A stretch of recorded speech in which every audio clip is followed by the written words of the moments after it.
Permutation and combination से ये problem है। इन हाउ मेनी मेज 5 boys and 3 girls stand in a Q such that, पहला है नो 2 गर्ल्स आर टुगेदर और दूसरा एग्जैक्टली 2 गर्ल्स आर टुगेदर। पहले क्वेश्चन को सॉल्व करते हैं। 2 गर्ल्स एक साथ नहीं रह सकते, लेकिन 5 बॉयज पे तो कोई रिस्ट्रिक्शन नहीं है, तो हम बोल सकते हैं कि 5 बॉय को पहले लाइन में खड़ा कर दो। अब इसमें बोला नो 2 गर्ल्स आर टुगेदर, तो ठीक है। अब इन बॉयज को जो रखा है तो हमारे पास जो गैप्स क्रिएट हुए हैं, 6 स्पेसेस बन गए हैं।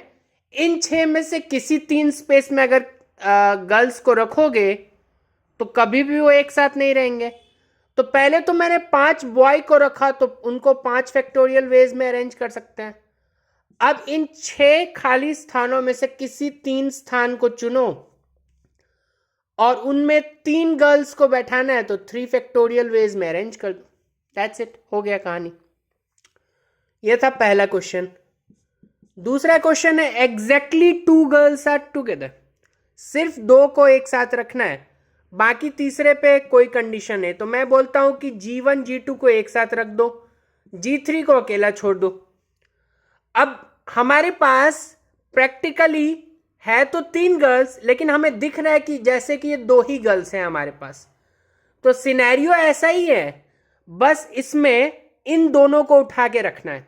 ठीक है, तो रख दो। सबसे पहले तो 5 बॉयज को 5 फैक्टोरियल वेज में अरेंज करेंगे, फिर इस 6 में से इस बार 2 ही स्थान सेलेक्ट करोगे, क्योंकि वैसे हमारे पास दिख रहे हैं 2 ही हैं। ठीक है, अब जब ये 2 स्थान सेलेक्ट कर लिया, इसको रख दिया, देन इनको भी तो 2 फैक्टोरियल वेज में अरेंज कर सकते हैं। कभी मान लो ये 2 स्थान हमने सेलेक्ट किया, तो कभी G1 G2 यहां है, G3 यहां, कभी G3 यहां है, G1 G2 यहां, तो 2 फैक्टोरियल। इसके अलावा भी मान लो यहां पे ये सिनेरियो रख लिया कि ये डब्बा और ये G3। ठीक है, अब इसमें भी तो 2 तरीके हो सकते हैं।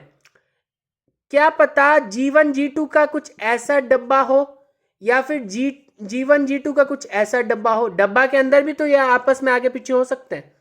दैट मीन्स 2 फैक्टोरियल और मल्टीप्लाई कर दो, और 2 तरीके। तो ये है दूसरे का आंसर। ठीक है, ऐसा है, समझ में आया होगा, बहुत आसान है। बस ध्यान देना है कि कैसे इनको प्लेस करना है।